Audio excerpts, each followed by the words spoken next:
წინასაარჩევნო კამპანია საკმაოდ აქტიურად მიმდინარეობს, გრძელდება შეხვედრები მოსახლეობასთან, ქონდა შეხვედრა მელიქედურსა და დვაბზუში, რაც საკმაოდ საინტერესო იყო, შევეხეთ და ვისაუბრეთ ისეთ საკითხებს, რომლებიც აუცილებელი და დროულად მოსაგვარებელ თემებს ეხებოდა.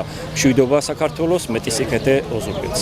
ბატონი პაატა ჩემი ლექტორი იყო, კარგად ვიცნობ როგორც პიროვნებასა და პროფესორს, მას კარგად ესმის ადამიანური ურთიერთობები, განათლების ღირებულებები და ახალგაზრდების საჭიროებები, ეს განსაკუთრებით მნიშვნელოვანი იქნება ახალგაზრდებისთვის, ჯერავს რომ ახალ ინოვაციურ პროექტებს განახორციელებს, მიხარია რომ ოზურგეთს ღირსეული მერი ეყოლება.